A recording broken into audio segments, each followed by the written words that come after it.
people don't work with the best in the business, really. And I noticed that early on because I'm seeing this with the client base I have. They don't choose to work with this SEO company and it has like 1,000 mentions a week or it has so many Facebook likes. People don't really care about that. They care about you, your story, and what you bring to the table and how much do you actually care about their business.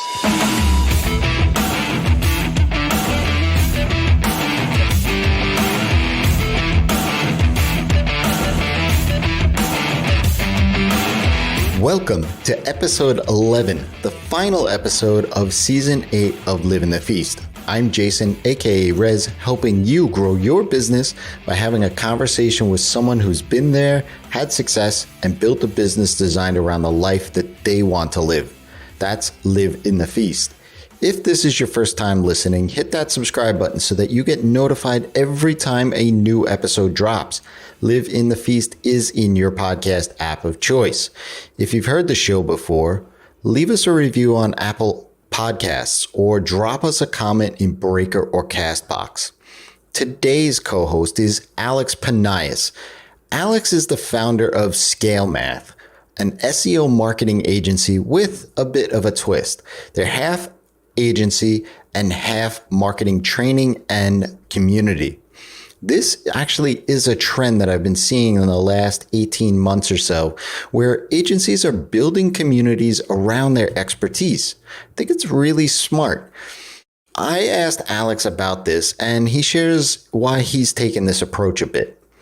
Alex is 19 years of age, so it's safe to say that he's quite ahead of himself here, but he's super smart, super focused, and he's ready to help you and your SEO strategies. Scale Math officially launched in August of 2019, and is usually the case with most agencies. He's already been consulting and working with companies in the space long before that. Alex's clarity, focus, and authenticity are the reasons why I wanted to bring him on the podcast to speak about SEO, which, well, let's be honest, can be a topic that you find lots of shadiness involved in. In this episode, we dive into when SEO should be a focus and when you should focus elsewhere. We also talk about why picking a fight and the skyscraper strategies fail for most service-based businesses. We also talk about what to do when you start with your SEO and content marketing strategies. And then once you get some significant traffic, what's next? So let's dive in with Alex and myself.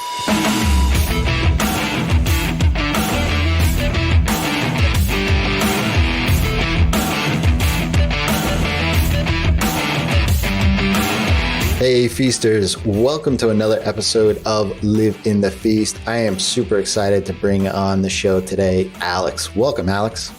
Thanks for having me, Jason. Glad to be here. Yeah, so it's funny. I always try to pinpoint anybody that I have on the show where we first met. And then in the context of things, I'm thinking to myself, I'm like, man, you're so young.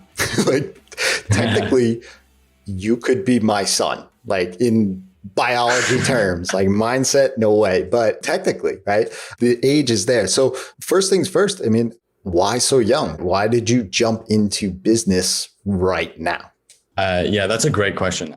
I could give like a really cliche answer, like which is what most people say when they're asked this. It's like, oh, I was really entrepreneurial from a young age already. But I think there was an element of that for sure. I think that I was business minded from a young age. But aside from that, it was essentially just me looking forward in life, what I wanted my life to look like. And I saw the traditional path of, going to university and then graduating and getting a regular job. And that none of that really looked all too appealing to me. So I took the steps, essentially. I looked into what is it that I enjoy doing. And I was always dabbling. So I started with a YouTube channel when I was like 14 and I was doing brand deals already. And that was really fun, but it didn't stick with me. So that wasn't my thing. And then eventually I was running marketing for a small software company and I was really enjoying it. And within 7 months of working for them, I was genuinely seeing that the work I was doing was making a meaningful difference. And then from that moment, I knew that I just wanted to keep doing this for more companies. That's awesome. Yeah. I've said it time and time before, like I knew that I wasn't able to work at somebody else's desk, right? Like I knew, and I had no idea what that looked like. And this was, I remember the exact moment when I vowed to myself that I didn't want to dread waking up every day going to a job that I hated. And I was 14 at the time. And that was before the internet and all that stuff. So I didn't have the luxury, or I don't know that it's a luxury, but the timing of it all. I didn't have that opportunity to do that. Although when I was in college, halfway through was when Silicon Valley started ramping up. San Jose, it was the mid to late 90s. I had an all out argument with my mom that I was going to drop out of college and go out west. Right. And so I said, hey, look, that's where I want to be. That's where people are growing as the emergent technology and stuff like that. And if you talk to my mom today, she doesn't even remember this. But for me, it was a week long like thing where I was just like, no, I'm quitting. I'm going out of, and so on and so forth. But in my mind, that was a pivotal point for me, because I was like, okay, this is my opportunity. Right. And so like to hear how you've already thought that, hey, look, this isn't appealing to me, but this is, and this is why I want to do what I want to do. Kudos. I mean, look, I have 2 young sons, and I'm not sure what the college life is going to look like in 15 years, because who knows?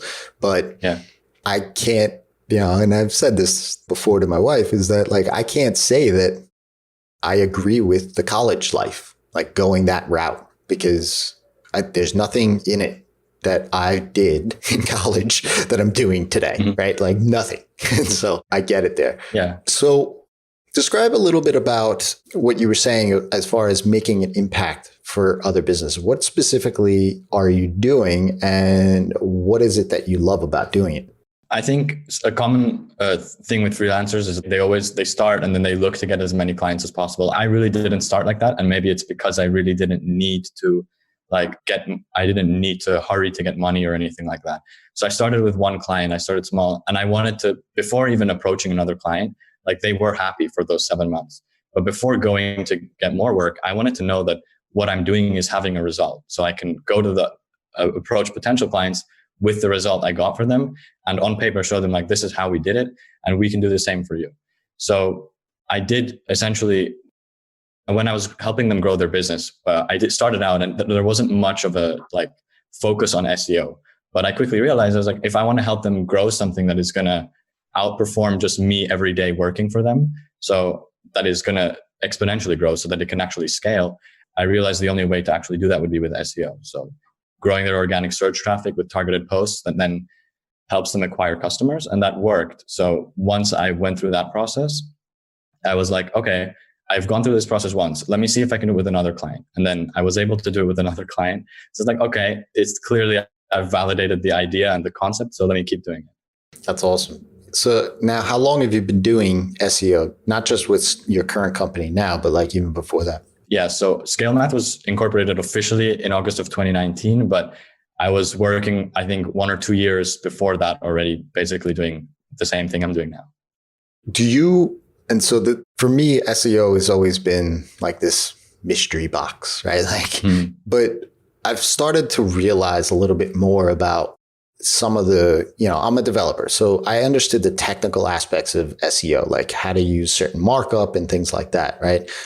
But again, it was always more of this mystery. And so I've always said, hey, look, I'm a developer. Ones and zeros, like there's no gray space, right, in developing. It either works or it doesn't work, right? So when I talk to clients and I flock towards e-commerce and being able to do things, add features, optimize checkout processes, those sort of things had direct results. Like there was a recipe there for me to follow. And again, same in the email space, like automating email sequences and things like that. How do you describe to potentially a new client that maybe has not yet had any experience in the SEO world? How do you describe to them exactly what you do and how, why they need these sort of services for the future of their business? That's a brilliant question. Yeah, I think that's such a valid point. And so many companies, SEO and content marketing is so trendy. So many companies think, especially software companies, start and think that that's the first place they need to invest their budget. And I'd argue that that's actually not the case, even if that's bad for business. But yeah, I wrote an article about it on the Scale Math blog, all about when content marketing really makes sense. And essentially, I don't think it makes sense for most early stage companies. So when you don't really have product market fit, it's hard for content marketing to move the needle. But once you do have that, and once you have customers, so when you're getting your first 100 customers, obviously it's not really logical. So there are way easier ways to generate revenue quickly. Facebook ads, outbound. So you should focus on those things first. But once you've validated your idea, I think SEO is one of the best ways to do it, because in the long term, what you do with content marketing is you're educating the customer at every point of the buyer journey, and then also beyond that. So essentially, you're helping customers discover you as a company, you as a product, find out why they need your product. And then once they use your product, you teach them how to use it better. And I think for software companies, which are really trying to ensure their customer success and not only their success, that's one of the best ways, if not the only way, to really achieve that. Yeah, I like what you said there about showing them how to use your product and or service, right? And I have some of my favorites, and I never really looked at it that way. I just thought that they wrote great articles and things like that. But then when I realized that there was a strategy behind it, I was like, oh yeah, that's smart. Like it attracted me, right? And so what are some of the sites that you look for inspiration, or that are doing that sort of thing very, very well? Ooh, that's a difficult question. People asked me that before. I think there's just basically everything. I try to not be blinded by just specific sites. I think the Rank Math website, which I work with as well, which is currently a client, they're an amazing company, and what we're doing with them is incredible. I really stand behind their product. I think the way they use their site at the moment is a perfect example. There are a lot of examples, like HubSpot is the main example. But I think one thing to note when you're talking about examples is, like you said, it's easy to look at these companies and be like, oh yeah, it makes sense.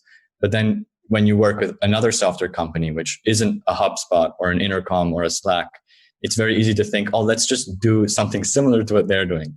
But the clients often don't realize that these people are investing millions in content marketing. So it's a very different ballgame at that level of what you're doing. And then I think the side that we lean towards at the moment is more the lean side of really doing what moves the needle for the companies so that they can drive revenue. But what HubSpot has done is essentially they've just dominated basically every search engine results page for marketing, sales, and software related queries. So that's a whole different ballgame. So I want to get into how your thoughts on SEO for services versus products, and maybe SaaS falls into that. But before I do that, I always love to ask, what's your defining moment in life so far? I think it's difficult to answer with a single defining moment. I feel like, because like you said, I'm also very young. I think my life has been a series of many defining moments altogether. But if there's one specific thing I'd have to pinpoint so far as the most defining moment, it would be helping that first client, which was really moving, because they moved out of essentially a 1-bedroom apartment into their dream apartment, and they were able to start a family. And seeing that, I was like, whoa, like I never thought, especially at that time I was 17, I was like, there's no way that what I did working with them, and I don't take credit for it entirely, obviously. They built the product, but together working with them, I was able to make this happen. That was an incredible feeling. Yeah, that's awesome. Yeah, I mean, I 100% agree with you. Like my clients are small businesses, sometimes young families, sometimes, that sort of thing. I mean, it's who I am too. And that's the kind of clients that I enjoy working with. And just being able to, and I always say this, create something that's abstract in their mind, which is what they're hiring me to do. Mm-hmm. And I actually make it happen for them. And then they get the results of whatever that thing is in their mind that's going to transform their business, their life, whatever it is. When they actually get that thing, that's the win. Mm-hmm. Like that for me lights me up, because that's like, hey, I have this process, I have this knowledge base, I have this experience. I could help you get to where you really want to get to by doing this. And that ultimately is why I do what I do. And it sounds very much the same for you. And I can totally appreciate that. So you work primarily with product-based companies? Yeah, mainly software companies, at least for the moment. So What would be the differences, if there are any? I mean, obviously you niche down on that or specialize in that at that point in time, but at this point in time, what would you say is the differences to showcase how somebody can use your services rather than the product in certain pieces of content and things like that? Yeah, I think it's actually very similar. I think even with B2B and B2C, those are two, people usually say, oh, it's so different. I really don't think, especially with SEO and content marketing, it doesn't really have like a defining difference where, oh, this really just doesn't work with B2C or it doesn't work with B2B. I think the main thing is with B2B and with services, I think the buyer's journey is just way longer. So if I'm trying to sell link building services, if I'm trying to help somebody build a membership website as a freelancer, that's not necessarily something where somebody's going to make the decision from one day to the next. Now, with content marketing, are you going to run the most popular membership website blog? I mean, probably not initially when you're first starting. It's going to get pretty difficult to get there. But can you help educate your part of the audience that you're targeting, part of the market that you're targeting, and help them decide that you are the authority and they want to work with you directly? Because people don't work with the best in the business, really. And I noticed that early on because I was thinking oh, why would anybody ever work with me? And I think we're incredibly great at what we do. I can't speak, and I'm not going to speak on how other people do what they do, but people really choose to work with, and I'm seeing this with the client base I have, they don't choose to work with, oh, this is SEO company and it has 1,000 mentions a week, or it has so many Facebook likes. People don't really care about that. They care about you, your story, and what you bring to the table, and how much do you actually care about their business. And I think if you really stand out as a service-based business when you show the people that you care about their business, because most, when they grow past a certain point, they can't have that level of attention to detailing. They reach the point where, for me, for example, if I'm working with a software company, I see some agencies where they work with software companies and they don't use the software from the companies they're working with. So for example, if you're working with a scheduling tool as a client and you're using another scheduling tool, then, you're clearly not invested in working with them and driving the results.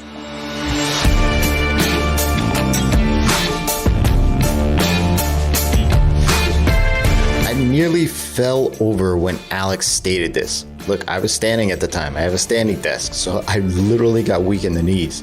Showing your clients that you truly care and are invested in them, that's the difference maker when it comes down to getting clients. It's the difference maker to create that great experience. Showing clients that you are using the tools that they use and have an intimate and deep knowledge of what they are experiencing with those tools goes a long way to closing brand new clients. This is something that I realized back in 2012 when I first specialized helping online businesses with their WooCommerce websites, and now I've since expanded that into ConvertKit. Learning from other successful people running businesses, trying new strategies, and growing together shouldn't be difficult to obtain. Look, it should be as easy as possible for you to learn from other developers, designers, and creative professionals providing client services. Welcome to Feast Club, feastclub.co. No more stale articles from 2006, 2007, 2008 on the web giving you advice on how to run your business and double your revenue. As a Feast Club member, you'll be a part of a community of like-minded service providers building predictable income and systems to grow their business in today's market right now. We've added live trainings and workshops into the mix as well. Alex was gracious to bring his SEO masterclass into the mix, alongside those like Nick Gulick, Sarah Massey, and many more to come. Support, confidence, and being challenged from everyone inside of Feast Club helps you grow to make great strides to achieve the goals that you set out for when you started your own business. Look, this is a private community, but there's not some golden gate that you need to pay a high price for entry. It's only $5 a month. Yeah, some people are calling me a little bit insane for that, But inside, you're going to find stories, you're going to find resources, you're going to find strategies all around marketing, selling, pricing, and building your services. Ultimately, it's a safe place for any designer, developer, or client service business owner to share ideas and get support. And yes, I've even seen a few people connect and land a project or two. You're going to get access to a private Slack community, a super secret podcast, access to monthly Q&A and virtual co-working sessions, all of this for just $5 a month. So if you want to check it out and join a community that's built on a saying, a raising tide raises all boats, head on over to feastclub.co today. And yes, it is only $5 per month for a limited time. But if you do join today, you'll lock that in for as long as you are a member. I hope to see you inside the club. Now let's get back to the conversation between Alex and myself.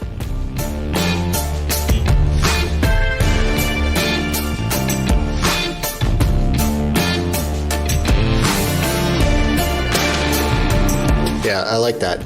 I mean, I know one of your other clients is a friend of this program, Vito Peleg, and he built a plugin for WordPress, WP Feedback, which helps people, get feedback from their clients as far as their websites go.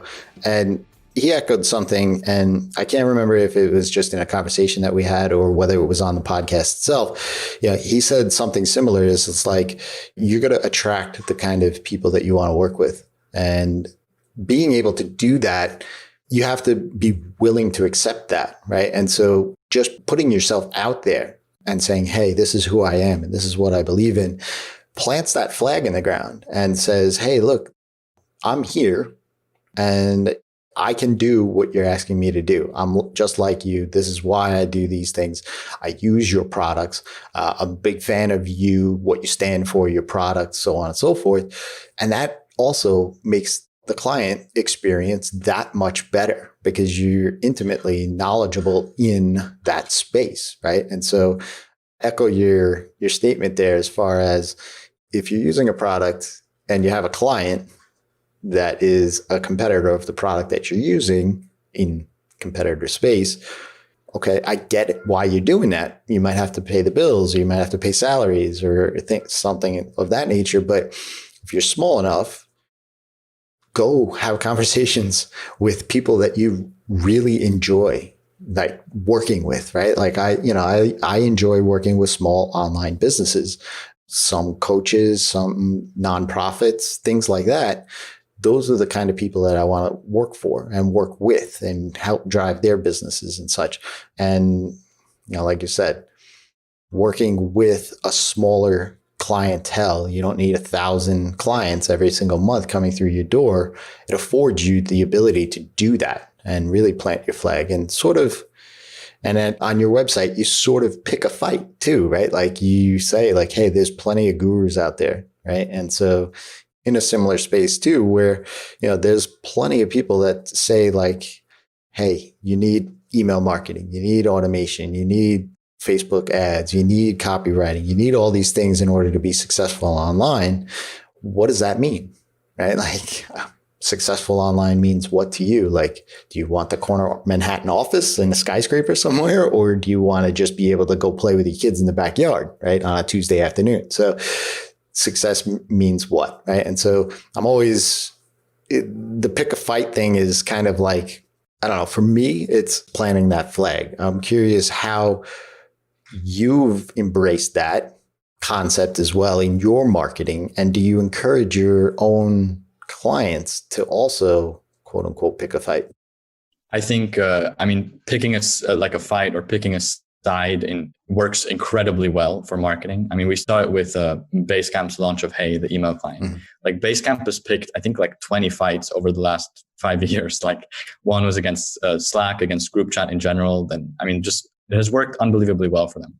So it's definitely a strategy that works. In terms of how I managed to accomplish that for Scale Math, it was more so for me, it was just what I really enjoyed doing and what I enjoyed working with. So I am a technical person myself. So I enjoy software. And I knew that there are a lot of SEO agencies that work like local businesses.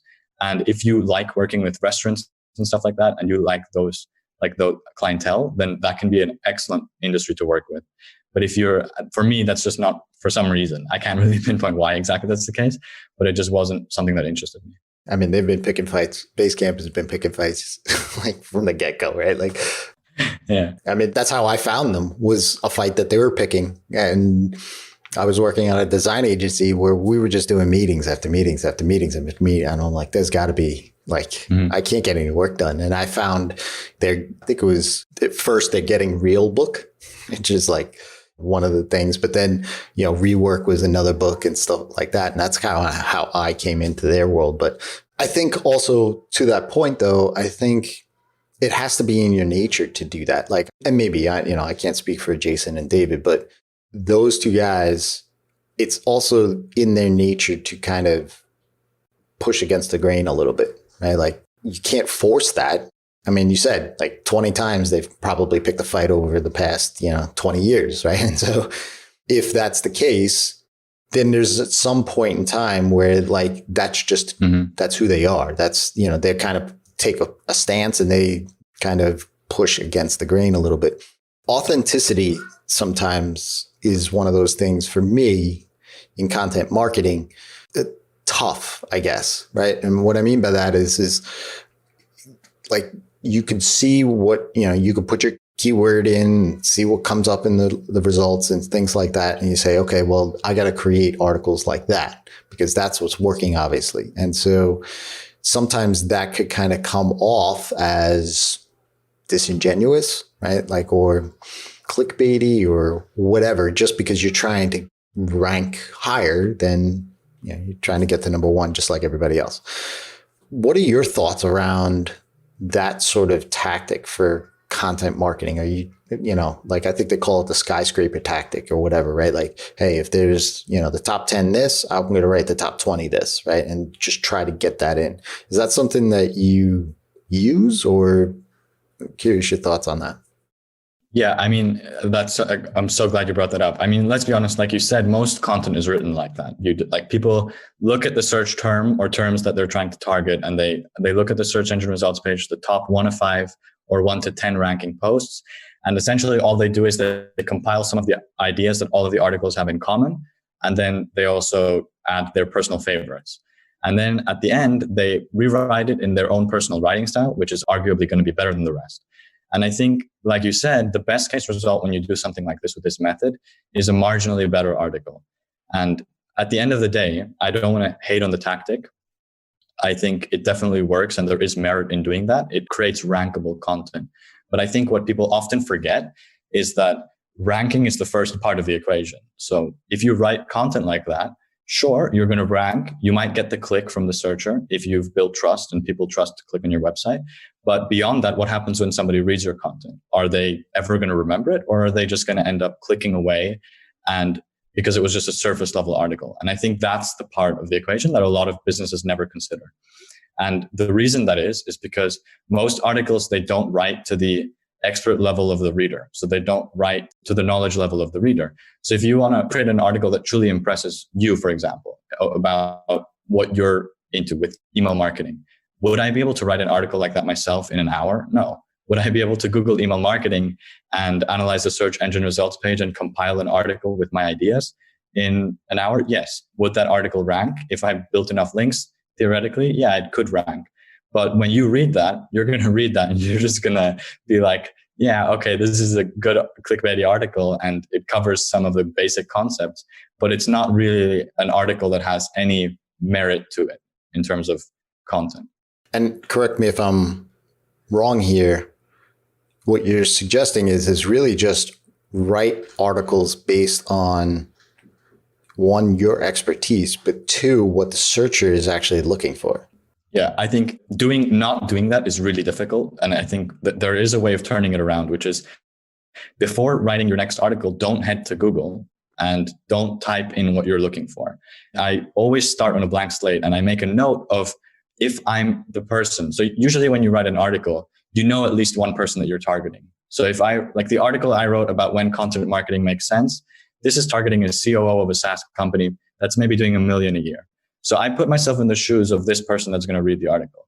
I make sure that when I write my outline or I do my research, I'm not, well, but this is before the research phase, but essentially I note down what I would expect to see if I'm this person, what I would want the website that I'm clicking on to answer.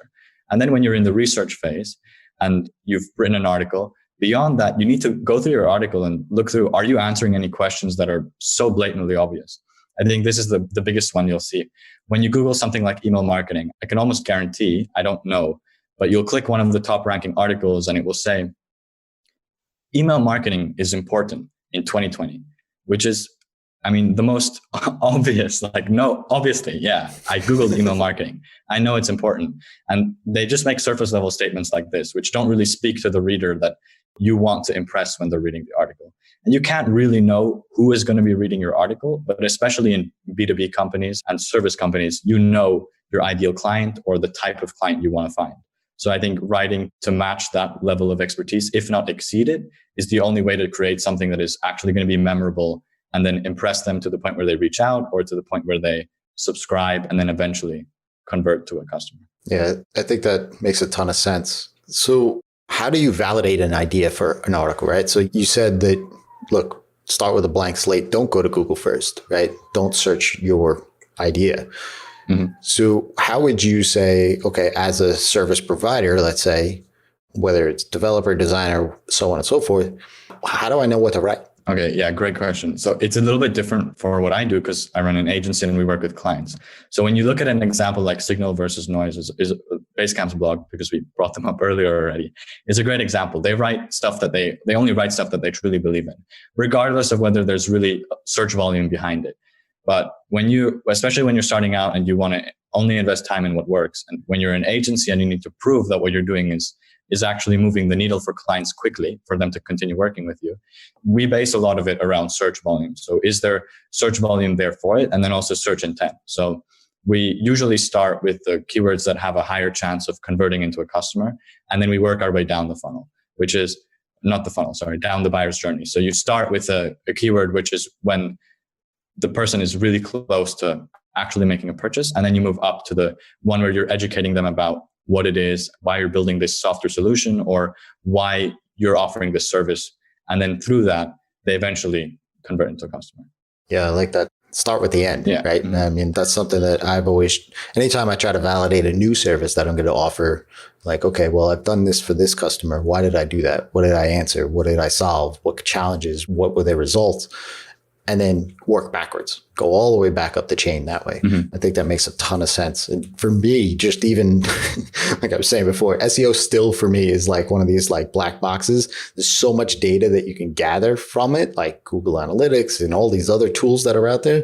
Mm-hmm. And then at the same time, I could pull all these different levers that worked for somebody else and it doesn't work for me. And so like that for me as a ones and zeros guy is like, this hurts my head. Like, I don't understand why it's not working. Right. But it makes a ton of sense as you describe it there. Like, hey, when you start to think about writing content, be mindful of, hey, if this is your first blog post or your first 5 blog posts, let's talk about those people like, hey, on your last sales call, even like, what did you answer there? Like, what were the questions? What were the objections? Like, write that as an article. And that just kind of feeds that sort of entry point that those people, okay, now you don't have to have a sales call. There's an article that writes about that. Right?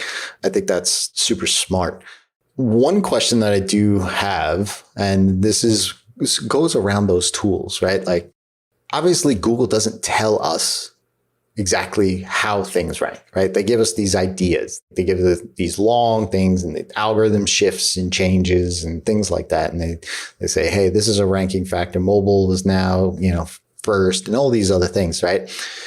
But these tools out there, like say, they gather all this data and then it's up to us, or maybe it's up to you. Maybe you know how to read this data and parse it out. But how do these tools kind of work into that like area? Do you suggest like getting a tool and using that? Or, if you're starting out, right? If you're starting to produce content, would you suggest getting one of these tools and to kind of just do your own research? Or do you just do organic research and kind of say, hey, what is my competitors doing? What are people in my space doing? I'm curious, like the shiny object is strong in the SEO world and the content marketing world. And so I'm curious to hear your thoughts on that.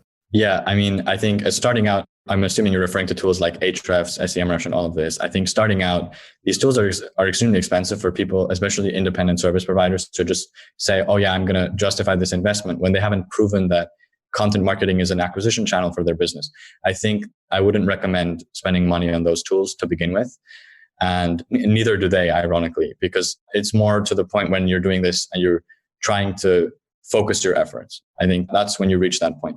When you're first starting out, I think one simple way of approaching each article is, and I think this carries on afterwards as well, because it helps you know who you're writing for, is you should only really write content when you have 5 to 10 people you know in real life, like, or through the internet. Like, I know I'm writing an article for you, Jason, and then 5 other people. Like, I can picture these people, and I know in my mind, I can put myself into their shoes and picture, oh, this is what they're going to think when they read this. So is this going to be worth it to publish, or is this not going to be worth it?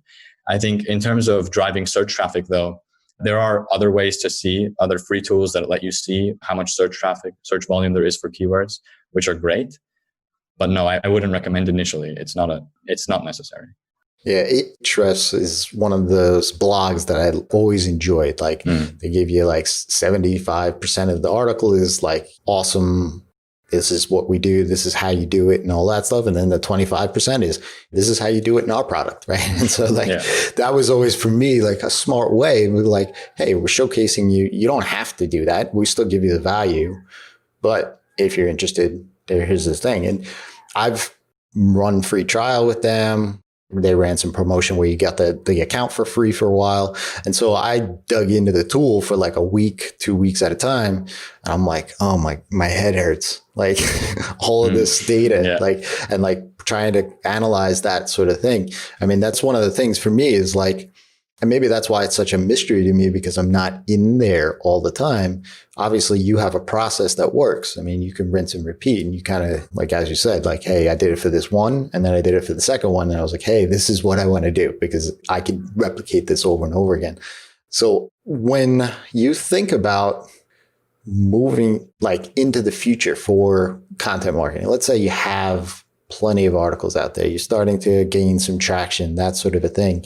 Like, what's the next step? Like, if you're starting to rank for some of the keywords that you have, what's the next step? Is it building links? Is it outreach to get links? I mean, what's that next step?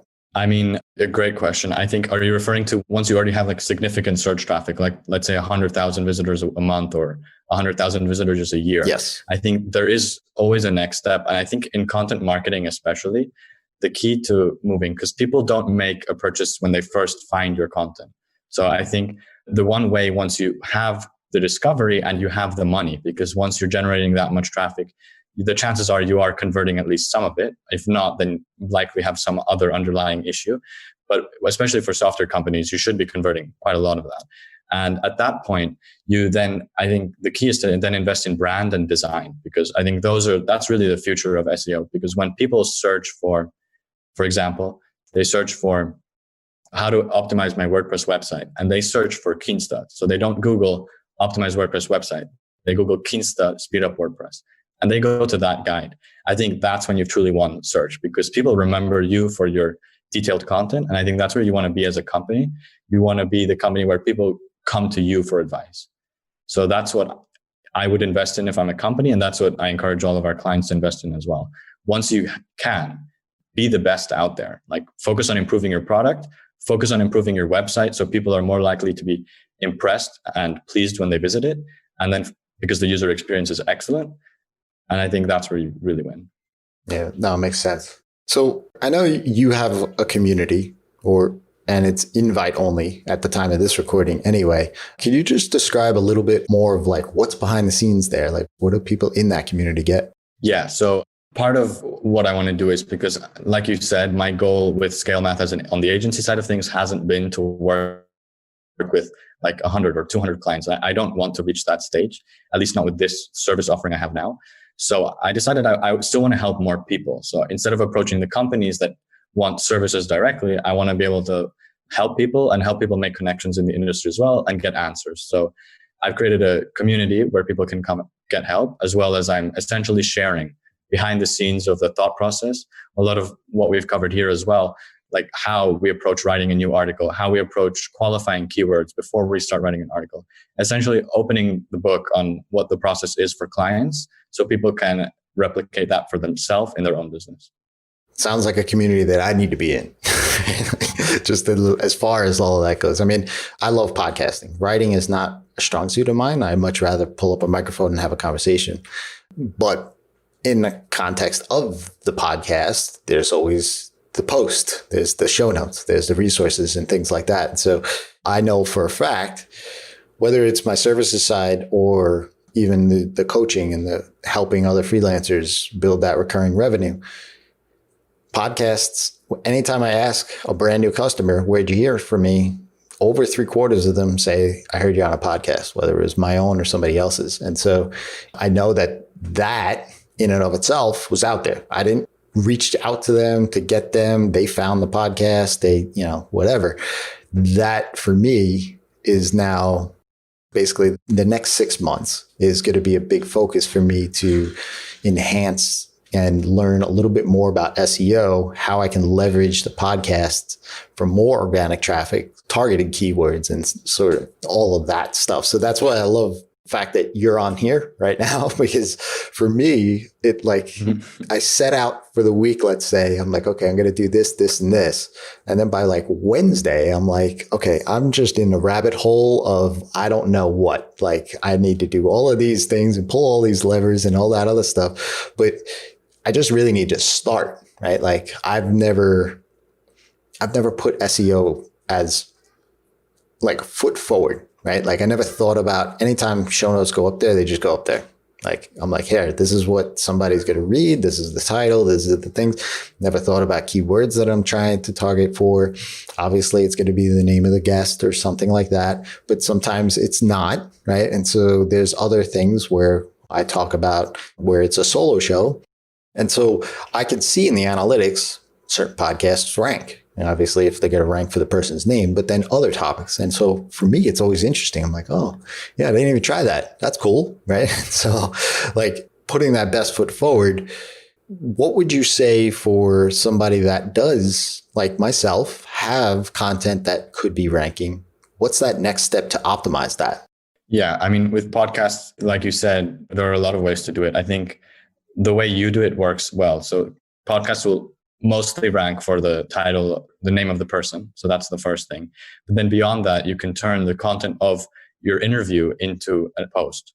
So often what happens, which is funny, because speaking of SEO and content marketing, is you'll Google and you'll find that the same person that wrote an article about the best SEO software also wrote an article about the best homes in like New York or something like that. Like you'll see it's just the same freelance writer. Obviously, they're not an expert on either like real estate or SEO tools. They're just a freelance writer. And I think when you use interviews to your advantage, you, especially because you're already conducting them, can leverage the content of the interview and turn that into using the expertise of whoever you're interviewing on SEO, content marketing or design or building software, like the Vitos, and then turn that into an article where you write. But to do that, the writing has to be a strong suit, I think, because it's difficult to gather those thoughts and compile them into an article that is really easy to digest as well. Mm-hmm. But that is one way of doing it. Cool. Awesome. Well, I do want to be mindful of your time. Alex, thanks for coming on the show and sharing some wisdom and some personal consultation for me as well. I appreciate that. Where can folks reach out and say thanks? Yeah, so they can find me at scalemath.com. They can sign up in the hero area there. I have a newsletter that I run. It's not necessarily weekly because I try to only email when there's something really worth sharing, but almost every week. So that's where I'd recommend people can reach out to me. And before I do let you go, what's up next for the next 6-12 months? I know you said the community, but what's up next for you? I think the focus is really going to be on the community and then doing more of what's worked on the agency side of things. So I've been, as you know, I haven't been very open in terms of doing podcast interviews like left, right, and center, because I felt it would have felt wrong. I wanted to make sure that I was a man of my word, that what I was doing was really helping my clients. I couldn't really honestly go into a podcast and talk about everything I'm doing in like a big-headed way if it's not really actually doing what I'm saying it's doing. So I wanted to get that done. And now that I have approached that side of things and it's running more smoothly without me needed to panic to deliver work, like the situation most agencies go through at some point, I'm essentially just going to try to scale up that side of things. And I'm really enjoying working with the companies there. Awesome. Well, it was a pleasure having you on the show. Thanks again. I appreciate it. Thank you very much for having me, Jason. And for everyone listening, until next time, it's your time to live in the feast.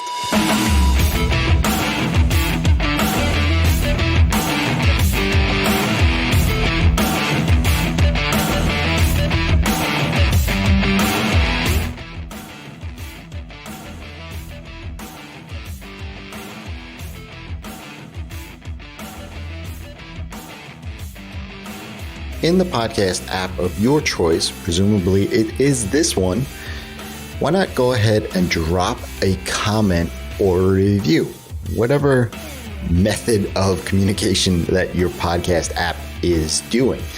Or go ahead and share it in a tweet and tag me at Rez, that's with 3 Z's. Also, hit that subscribe button so that you'll be the first to listen in next season as we continue growing our businesses and learning from others who are doing it successfully in today's market. Until then, it's your time